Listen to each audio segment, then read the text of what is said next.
welcome back to my space. It's Glory here again. So thank you all for watching my video. For my new subscribers, you're very much welcome to my space. Yeah, okay. It's been lovely, it's been interesting, or rather enlightening you all, some of you, about the study process for Poland and visa process for Poland. So it's really been amazing. I've gotten a lot of DMs, questions. So today I got to understand that some of you are still having challenges in applying for schools. Yes, choosing your schools, making the right choice of school. I know it can be hard, it can be hectic sometimes, but well, you just have to put in the time because it's not easy. Having to migrate from one country to another is not an easy thing, and going through the study route is not easy too. So there's no easy process. There's nothing like an easy process. You have to give in your time if you're doing it by yourself. Unless you want to work with an agent, then it's fine. But even though you're working with an agent, you still have to have a knowledge of how the whole process is all about. So today I'm just going to be doing an all-round discussion, not focusing on a particular topic, but it's still about Poland. And hey, must it be Poland? There are lots of countries out there that you can apply to. You have likes of the US, likes of Canada, Sweden, Germany. Yes, we can also talk about that, but nevertheless, let's just get to answer some of the difficulties a lot of you have been facing in your application. So I get to understand that the appointment thing has been a whole lot of work right now. To get appointments is really hard at the embassy. And also, news reaching me is that I think by next year you have to go through the TLS system to get your appointment, to secure an appointment date. So I feel that will be a lot easier and better. We hope so, because this journey of migrating is getting tougher, but you don't have to relent anyways. But what's that saying? They said tough times never last, but tough people do. So tough time never lasts, you just have to get through it. First of all, we should pay attention to the fact that appointment is not easy to get. There are two ways about this appointment of a thing. You should first of all make your findings. Make sure you understand that this country that you're going for, how easy it is to get a visa appointment date, because it's not just about getting the admission. Getting the admission doesn't necessarily mean that you've gotten an appointment date. You just have to be sure before going for the next step, before moving to the next step.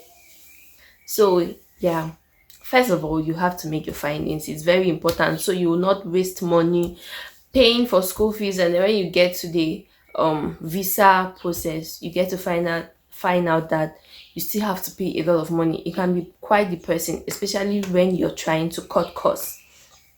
So getting admission in Poland is relatively easy, in as much as you have the required documents. In my last videos, I think my last two videos, I made mention of the various documents. Be a BSc student, master student, I made mention of all the documents that you need to have before applying. And also, before thinking of even applying for the school, I advise you should email the school. Go to the school portal, look for their email address. They have an international office. Look for the email address. If you have a HND, if you have an OND, make sure you send message to this school. Ask them, this certificate of mine, can I use it for this and so degree? Ask all your questions. It will only take time for them to answer your questions, but they will definitely answer you. So please always make sure to ask the necessary questions before moving ahead to make your applications, to avoid some kind of delays in your application, or had I known. So the next thing, the bank statement. So many of you don't understand this bank statement of a thing, and I am going to break it down here. So okay, talking about the bank statement, if you're being self-sponsored, this is where you have to move to the Polish embassy side, and then there's how they calculated the money. There's a rundown of the calculation on their side, so you have to check that. But then if you have a sponsor, this is your sponsor. Your sponsor needs to have at least from 5 million naira upwards. 5 to 7 million naira upwards is okay for your sponsor to be in your sponsor's account, though some people tend to go with 4 million, 5 million, but it what works for you might not work for another person. But just have that amount, at most 5 million naira, in your sponsor's bank account. Also, if your sponsor is employed, you can submit his employment letter also. That is a bonus. Also, if he is not employed, he's a businessman, no problem. This documents that you are submitting is just to show that this person is capable, because nobody wants to allow a student who is going to, no country wants to allow a student who is going to be a liability inside their country. No. So they have to make sure that this person that you are saying is going to sponsor you is well qualified, or rather he's well capable to sponsor you. So you have to show your sponsor's bank statement. If he's someone that owns numerous business, you can choose one or two business which he earns a lot of money from. Okay, show that bank statement, show his company papers. Yes, so your sponsor has to write an SOP, just like how you write a cover letter. Your sponsor is going to write a cover letter. It's just short and precise. Yes, why he's sponsoring you. You have to convince the visa officer why. Like, for example, if your sponsor is like your uncle, a distant family member, it's hard for you to come and tell me, your uncle wants to sponsor you. Though it's normal for an Igbo, if you are from the Igbo tribe, it's normal for someone to see an uncle sponsoring or auntie sponsoring. But there are some tribes that, or some countries that it's rather hard. If it's not your mother, your father, or your immediate siblings, then so that is why an SOP is important for your uncle. If it's not just uncle, even your mother or father. So you can choose your words, just make it very convincing, so that the VO can see how this person is related to this person, why this person wants to sponsor this person, the connection, everything. So then your own cover letter is going to be inclusive. And also, in as much as your sponsor has made it clear that he's the one sponsoring you, you have to also include that in your cover letter too, and make it very strong and all that. These two letters, in fact all the letters, has to be certified. Some of my subscribers asking me to recommend universities. I really can't recommend any university because I'm not working with any of those universities. All you have to do, in my last video I dropped a link where you can go to that link and make your choice of various schools that you can choose from, and the courses, because I can't in these schools they offer different courses, and the courses that you might want to go for might not be offered in that particular school. So that is why I advise you make the choice by yourself. I can't recommend any particular school for you. There are various schools that are in Poland. And also, why you have to make that choice for yourself, you are the one that knows how capable you are in terms of paying school fees. So you have to know how much is your budget for the school that you want to go for. Are you budgeting 2,500 euros? Are you budgeting 3,000 upwards? So it depends. You have to make that choice. That is why I can't recommend any school for you. I can only write down the list of schools that I know, and these schools are good and they're in good towns. But aside from that, you have to make the research by yourself. But there are other nice schools. We have University of Warsaw and the rest, Oppo University, Vestula, Warclaw. They are much, so you can just Google question. I got a question about applying, applying now, like applying in August to applying in September to start school in October. It's not. No, no, no, no. You can't apply in September and then you're hoping to start studies in October. That's way too late to start your application. So if you're looking forward to studying in Poland, you have to start the application this year against next year, not now against October. It's not possible. So those of you that wants to go to Poland, that'll be in 2024. You can start now. This is a best time to start your application. You should start getting documents like your CV, your motivational letter, your English requirements. Like I said, the English requirement, you don't necessarily need to go and be writing IELTS. If you have your WAEC, that can serve. If you're a master's student, you can go to your university where you got your degree and get this English proficiency certificate. Is easy to get. That also can serve. The requirement for English proficiency in Poland is not that hard. Also, you get your educational credentials. Some of you came also to my DM to ask if you can start applying when you have not gotten your credentials. No, it's not possible, especially those that are going for BSc. You have to submit your original certificate, WAEC certificate, the scan copy. So what if they ask you about that? How are you going to do it? So you need to get all these documents before you even start, before you even think of applying. Also, after your application, after applying, there's something that they call conditional offer. And this conditional offer, they tend to tell you the amount of school fees, in fact all the necessary fees that you are going to be paying. So it's either you accept or move on. So that is a conditional offer. After payment of your fees, you'll be given your admission letter and the invitation, that invitation letter that you're going to use to go to the embassy for your appointment, and the rest of your document. Also, when it comes to accommodation, it's very easy for you to tell the school, email the school, tell them that you need accommodation letter. It doesn't cost anything.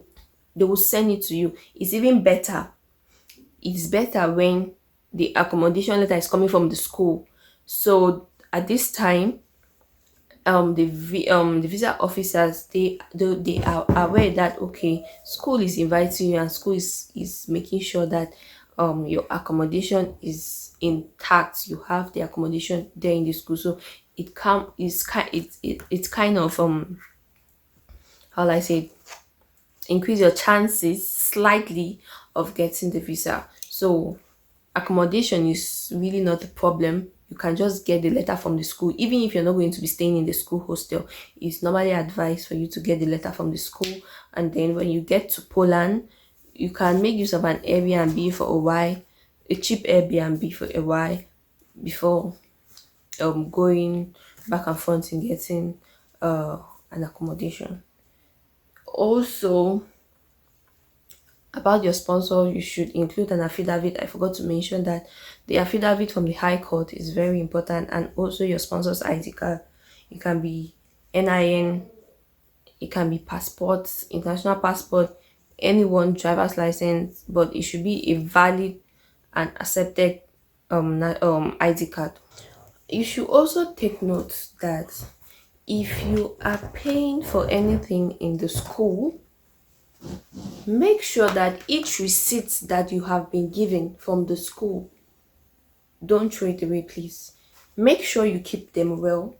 All these documents will be necessary on your day of interview, especially let's say you paid for student ID card, you pay your school fees, you paid for enrollment fees, anything at all that you paid and the school gave you a receipt. Keep it well, because you are going to be needing that on your day of appointment. Then moving on, like I said, all letters should be certified. And then if you have already gone for your interview and you got a rejection, I'm so sorry. I'm so sorry about that. But that is not all. That is not the end of the road. I know most of you want to go to Poland because Poland is cheap. If you look at the cost of application, it's not much. Affordable fees compared to the UK, compared to the US, compared to Canada, and statements of accounts, bank statement is not much. Also, in fact, everything is relatively cheap. It's relatively cheap. I know that's why most people opt for Poland. But then, having a rejection is not the end of the road. If you went for your visa appointment and you got a rejection, at least you have an opportunity to appeal. So here is what you're going to do. If you got a visa rejection, the only thing is look at the letter. I think it comes with your visa, your rejection letter. There's a letter that comes with the rejection, so you should check the letter and know why you've been rejected, and then check what you missed out in your document, and try to fill in the gap. Okay, one thing about Poland is, for instance, if you have somebody in Poland already, or you have somebody in the European country.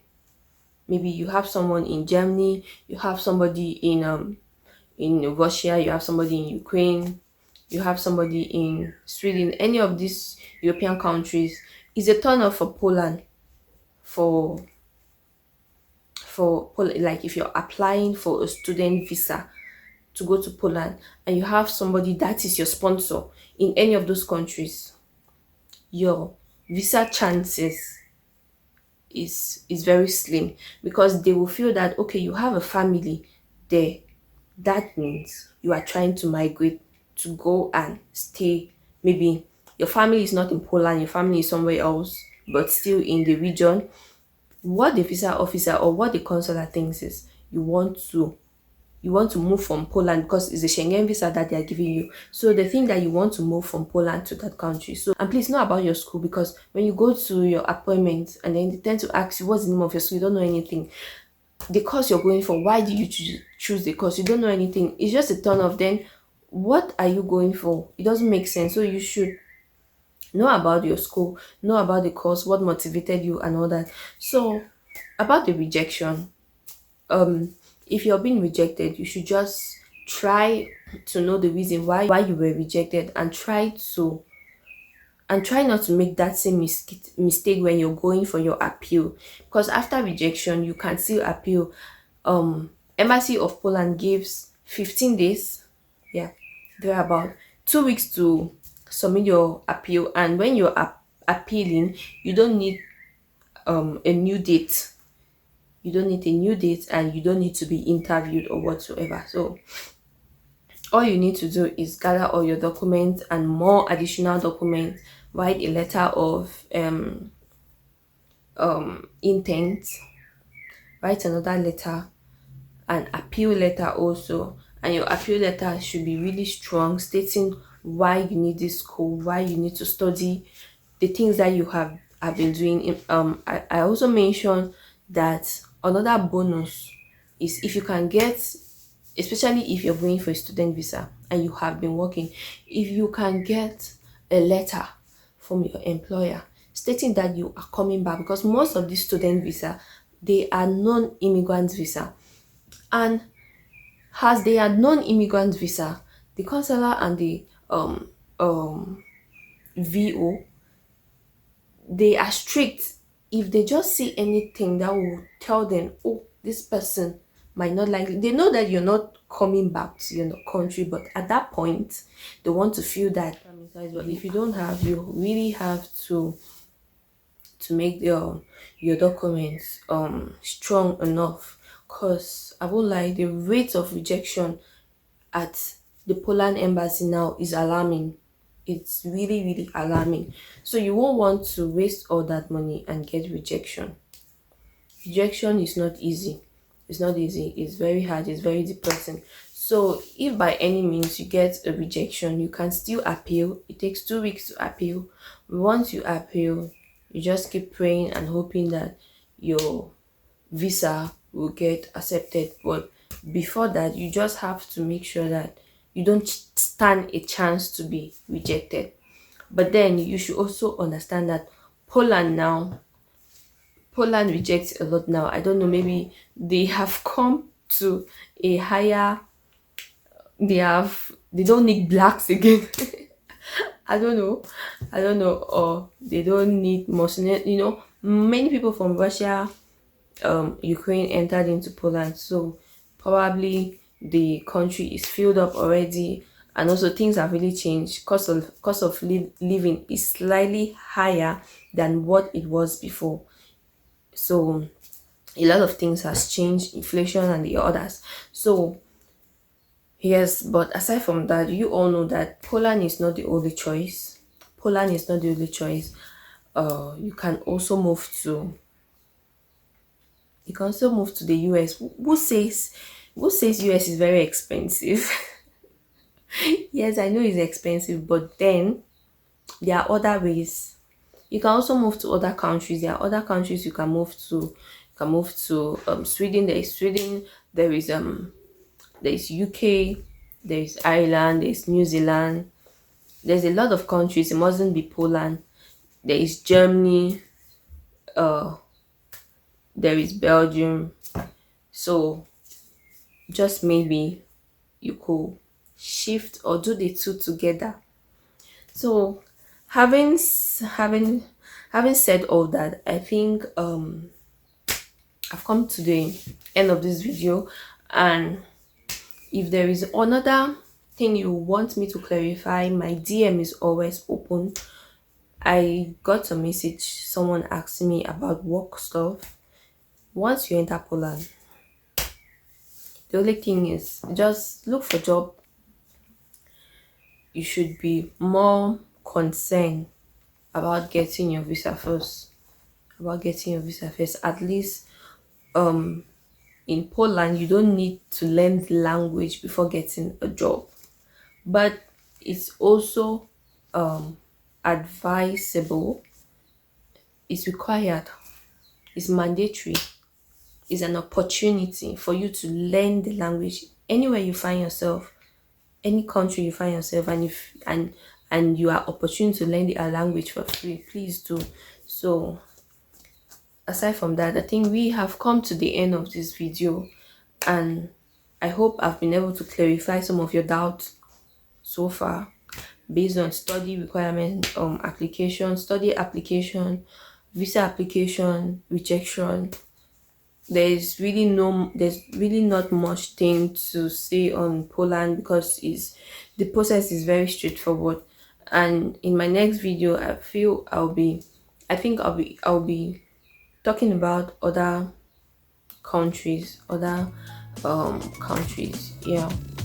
For those of you that want to try, if it's not Poland, you might want to try another country. So if you have any other country in mind that you like me to discuss, and then I have the idea about, please, you can drop your comments in the comment section below. I'll look at them, and if I have something to say about it, I will. And if I have something to help, tips, anything, I am going to do that.